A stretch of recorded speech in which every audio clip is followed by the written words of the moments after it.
advisory group for disaster risk reduction. The specialization is disaster risk governance, urban resilience, climate change adaptation, and emerging technologies in disaster and climate change. He is a recipient of Parasit Bharatiya Samman Award of 2020 in education sector from the President of India.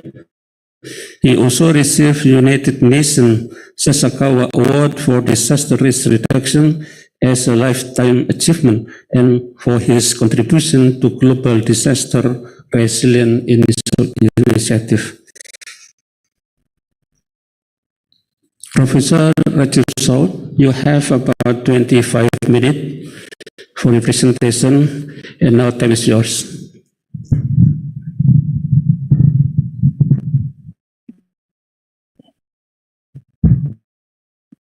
Thank you very much, Professor Tegu. I hope you can see my screen and hope my voice is clear.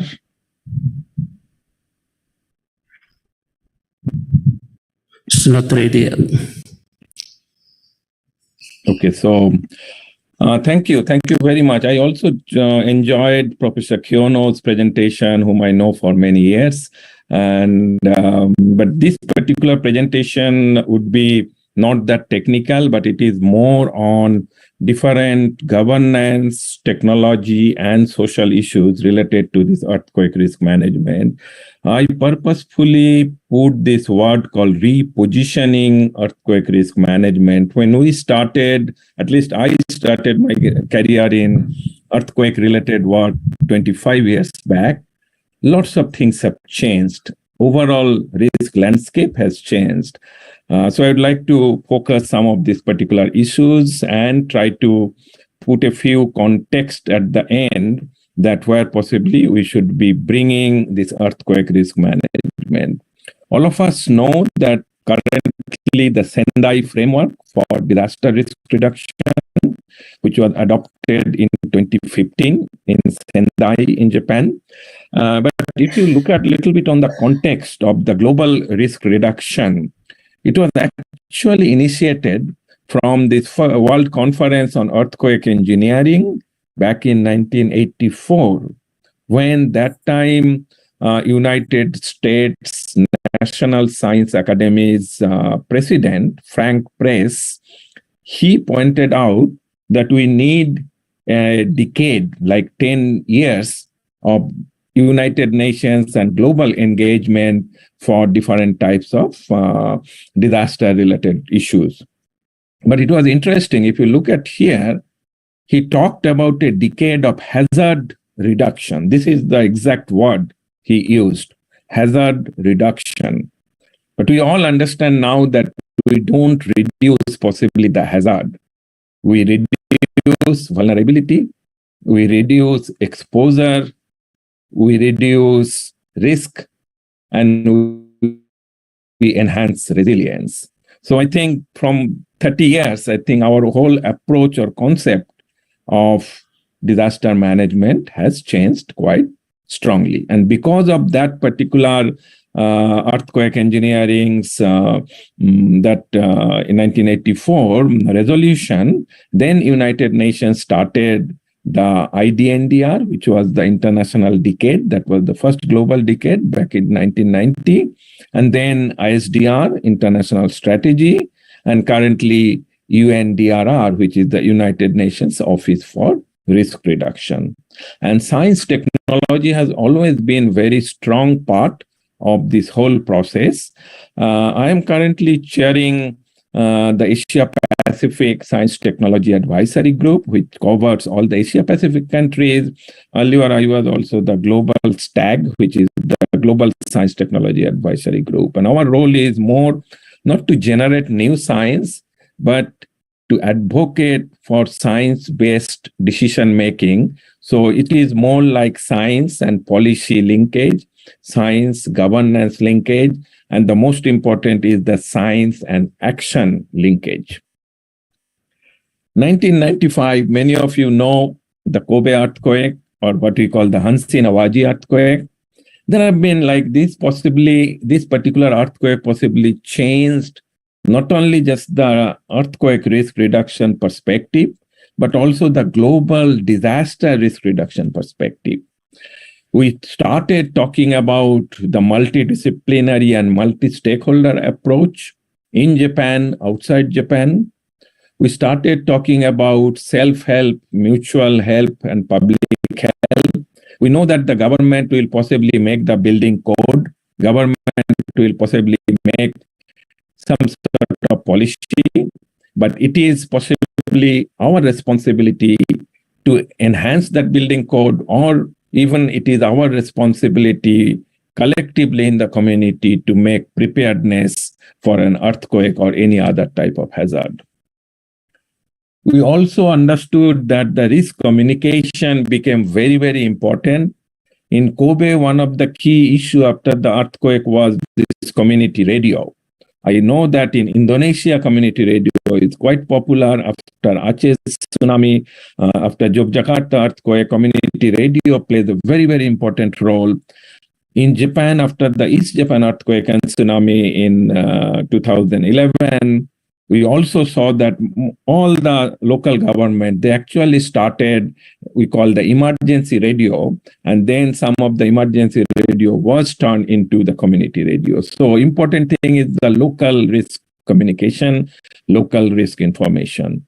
And we also heard we saw this role of volunteer activity and the role of civil society. While in Japan, before Kobe, it was more a government-oriented approach for risk reduction. But I think Kobe earthquake gave us a very strong window of the civil society, which is the non-government organization, as an organization, as well as individuals, the volunteers. And this whole concept of volunteerism, we often say that Kobe is possibly disaster volunteerism year zero in Japan. There were informal volunteers everywhere. There were volunteers, water volunteers, this type of volunteers are there everywhere, but the formal volunteer scheme actually started very strongly after Kobe earthquake. My beginning with the earthquake, actually, the earthquake-related projects, as I mentioned 25 years back, it was in 1997, and I always am very proud to tell that all my lessons started from Indonesia. It was from Bandung. I know that Pak Krishna Pribadi will be speaking after me. So he was our key counterpart that time. And the lessons which we learned during this particular project called Radius, I think still it is very much applicable. And the relevance of these particular lessons become even more important in these days. A few points here is that we started a scenario-based approach. We made a risk assessment, yes, the building damage and the lifeline damages and all those type of things. But how you translate those maps or numbers or figures into a narrative scenario. Because ultimately our target was to bring the earthquake risk issue to the people and make people aware and make them more prepared for risk reduction. So we did assessment, we did planning and certain part of the implementation, but all was with a scenario-based approach. Local government and local academic institutions and key stakeholders. So ETB was there, Bandung, Kota Madya, the municipality was there. The municipality's planning department was our main, which is Bapeda. They were our main counterpart. And it was interesting that we wanted to bring the risk reduction into the planning process. So it's not just the public works, it's not just the education, it's not just the health, because every department has a connotation for the risk reduction. So we worked with the planning department actually to bring it incorporated into other departments. One of the very important issue was this risk communication, which is the role of journalist. You know that we can always show this type of PowerPoint, but it really does not reach the people. So we need a different language. So there were the one journalist or a few journalists who actually were part of the team, and they helped us in making or describing very simple way that what does this type of number or this type of like we put the damage assessment of the buildings or lifelines, what does it mean? So that particular hazard assessment, vulnerability assessment, and linked it to the risk scenario. So that risk scenario, they actually wrote in a narrative way. And that was possibly a very, very important lesson. And I think that still we need that type of approach even after 25 years of the Radius project. Another important initiative we did back in 2001, that was we call the Sesi, which is Global Earthquake Safety Initiative. Radius was more one city, more detailed analysis, but Sesi was more a quick analysis, try to understand or try to motivate action. So we had this balance between cost and accuracy. Of course, it was a very low cost, not that accurate information, but our target was to generate risk reduction action. And so say, for example, what you were saying here, the lethality potential for the buildings, two different cities, San Salvador and Delhi.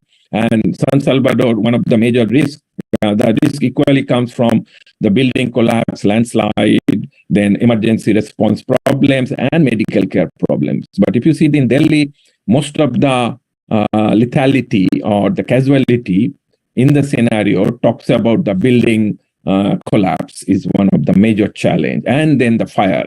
So possibly the risk management approach will be different between San Salvador and Delhi, and that was our purpose to identify specific risk reduction solutions.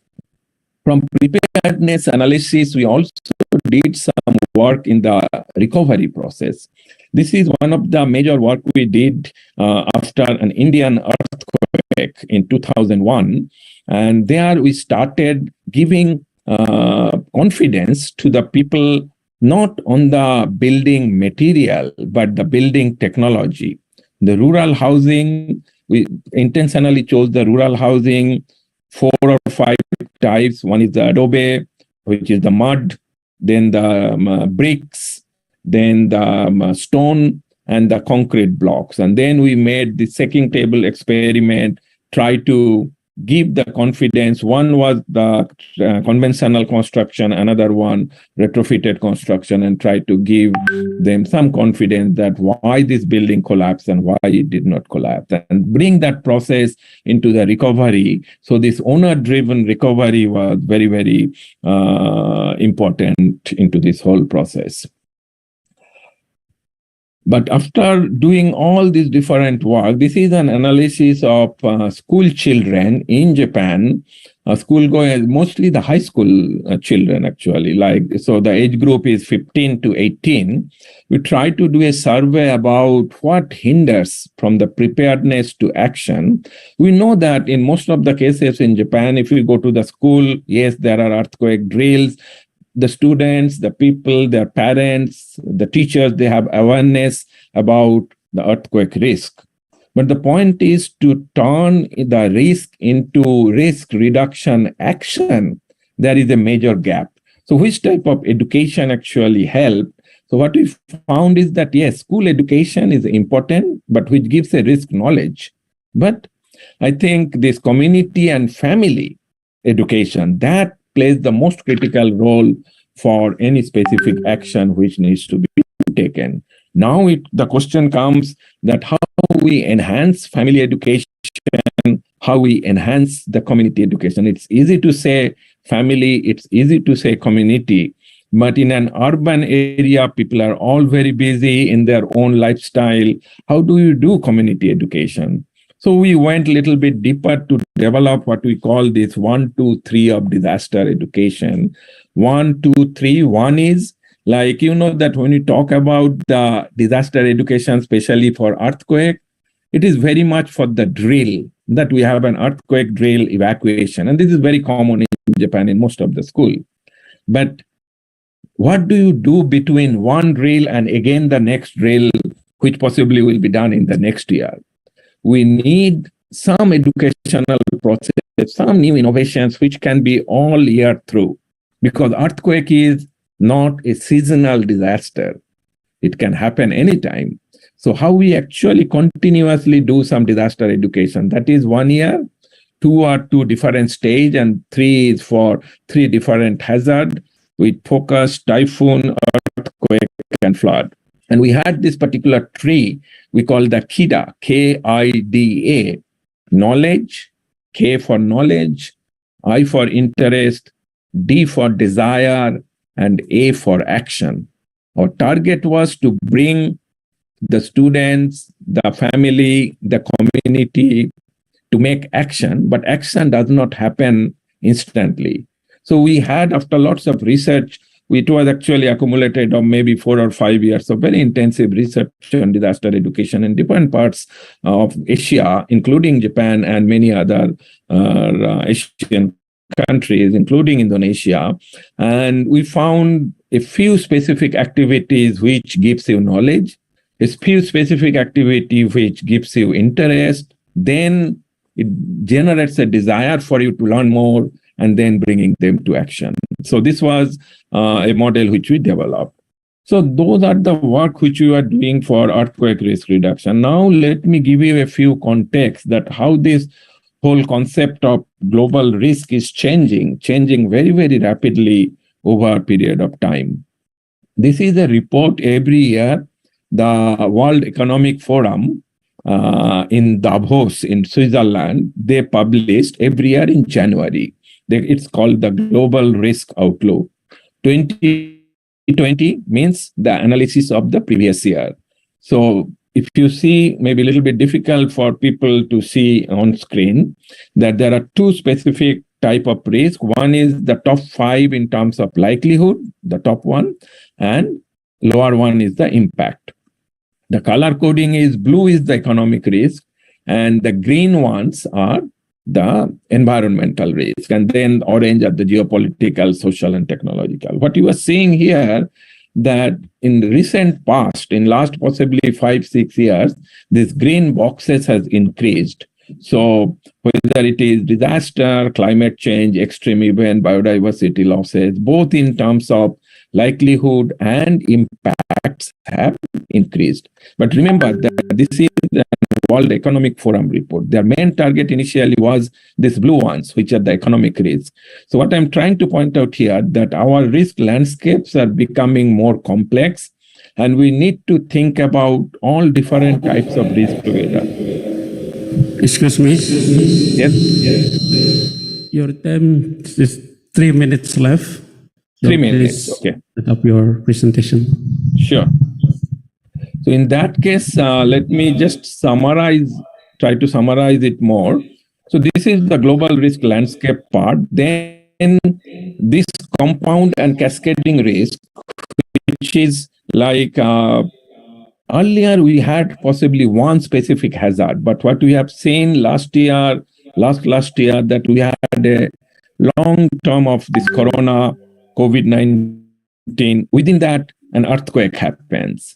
Then possibly the response mechanism, the evacuation, the post-disaster recovery has a very strong implication. So we need to think about this type of complex risk scenarios. We also have now quite a bit of new and emerging technologies. Nowadays, we can use very easily the virtual reality or the VR for generating the earthquake simulation. Especially, it can be a very good educational tool for the children to show that what is the importance of fixing up the furnitures, which we call the non-structural damage. We extensively use drones after the earthquake to have a very quick damage assessment. So these are the new emerging technologies which is happening. The private sector role has become extremely important. In Japan, there is this Japan Bosai platform, which has all what you are seeing on the left-hand side, which has different types of hazard earthquake, then tsunami, landslide, cyclone. And if you click earthquake, it will bring you a lot of different types of technologies or solutions. So the private sectors are coming out very strongly in providing lots of new technologies and new solutions in these. I will possibly not go here, and my last slide would be, my last point would be the science entrepreneurship and incubation. Possibly what we need is, again, a very young generations, and they are these young generations of these days. I'm sure that many of you are participating in this conference. I think they have a very good entrepreneur mindset. Earlier, we wanted everyone who was studying earthquake or possibly either be a scientist or work for a private company or for the government. But now there are lots of young students, they are coming out with their own company, with their own innovations. And one of my main interest area is that how we bring science technology into this entrepreneurship in the field of disaster risk reduction. So I think that's all from my side. And it is not a technical presentation, as I mentioned earlier, but I thought that I will give you some of the glimpses of the current state of risk landscape globally, and bringing the science technology, it's linked to policy and it's linked to action. Thank you very much. Thank you very much. It's very interesting. Let's give applause to him. Okay. Okay, again, thank you very much, Professor Shaw. The committee would like to give the certificate of appreciation. The committee, please.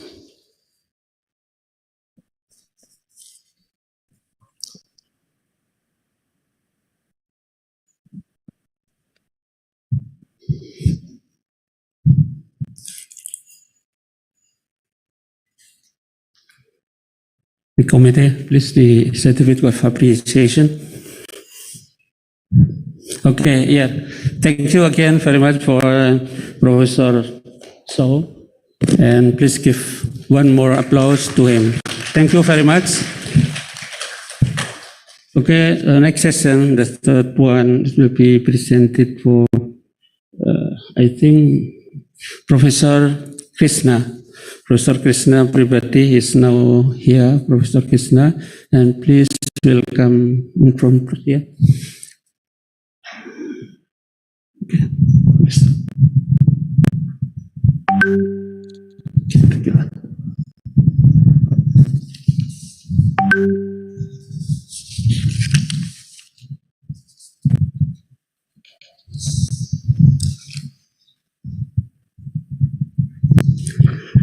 Okay, let me introduce you to the audience. The keynote speaker is Professor Krishna Surya Pribhati. The presentation title will be Identification of Potential Development of Khusus Model as an Earthquake Disaster Losses Model for School Buildings in Indonesia. Professor Krishna Suryanto Pribhati is a professor of Management and Construction Engineering, Faculty of Civil and Environmental Engineering, Bandung Institute of Technology. He received Master of Science and PhD of Civil Engineering in 1982 and 1985 from the same universities, Institut National des Sciences Appliquées, Lyon, Villeurbanne, France.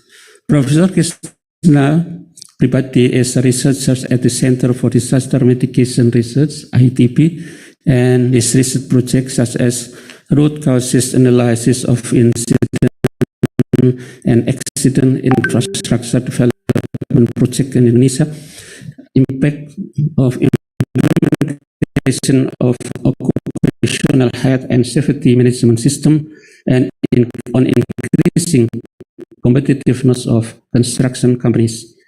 The development of the contractor's initial engagement model for quick and effective disaster emergency response in Indonesia have been completed.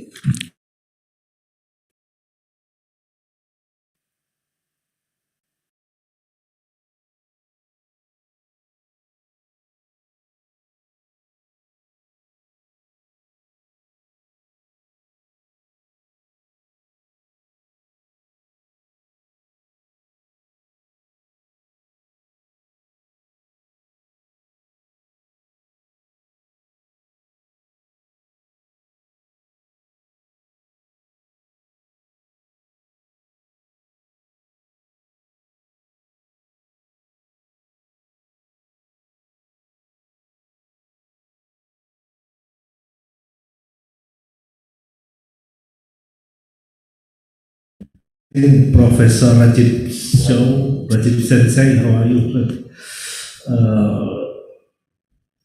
Mentioned or discussed in the earlier presentations of the importance of learning. Yeah, so I'd like to discuss several topics. First, ideas or concept of infrastructures, and second, the set of regulations and process on resilient infrastructure in Indonesia, and the third one is on learning from disaster, how we learn from disaster, and the fourth is an example of learning from disaster that we implement in the case of Mamuju earthquake in 2021 and 2022. And the last one is a kind of idea or concept of how to embed the learning from disaster to infrastructure development planning to improve the infrastructure resilience, at least in Indonesian context.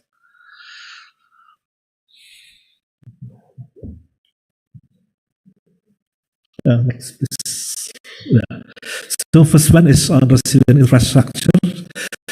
First, why we need resilient infrastructures? Because we understand that natural disaster is more and more. We have an increasing trend of disasters, and in terms of losses, damage and losses, they are peaks, but total losses are increasing. For example, $2 billion in the first 6 months of 2021. This is from World Economic Forum study. I just captured this to show that we are losing more and more due to natural disasters. Next, please. Yeah, in terms of infrastructure, also this is an example of a study from Cox et al. In 2019. Yeah, for transport infrastructures, yeah, it is between 3 to 20 billion US dollar, the expected annual damage. And it is about 1% of the GDP of some countries, I think, including Indonesia. And if we calculate, it is the same order of magnitude as the national transport infrastructure budget. So we invest and we lost. We invest, we lost, because we don't embed the resiliency in the infrastructure we are building. So there is a dire need of more resilient infrastructure. Next, please. Yeah, this is the concept of resilient system. Infrastructure is a system, actually. So as a system, and if we talk about resilient infrastructure, then we must understand what is a resilient system. Basically, system to any shock in a disruptive phase. It needs to have, in the recovery phase, it to have a restorative capability in terms of adaptive, absorptive, and adaptive. So during disruptive phase, it needs to have a coping capacity. So an infrastructure system, I would like always to stress infrastructure as system, not only physical asset, but all the attendants, the institutions, the people, etc., organizations that need to be considered as part of the system, and it should have the coping capacity and adaptive capacity capacity to adapt to new situations quickly and then to recover quickly. And for example, in the curve here, the curve A is showing a system that is not resilient because when it recover only to lower than initial system performance. The curve B show the resilient system that recover back to the original system, but the best one is with the transformative capacity, it recover to become better, to have a better system performance, on the curve C. Yeah. Next, please. So, infrastructure resilience in terms of development pathway, this is a study from UN in 2021. When infrastructure is developed and then a shock occurred, disaster occurred, and the development drop, when it has the adaptive capacity, it will goes up to better situations, what we call the build back better with the new development pathway, and it is based on reflective capacity. And the other curves show the resistance capacity. The lower the performance goes down, it's the lower its resistance capacity.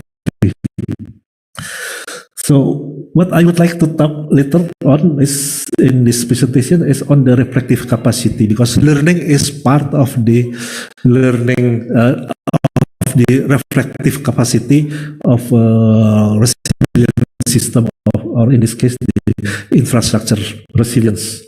Next, please. Yes, this is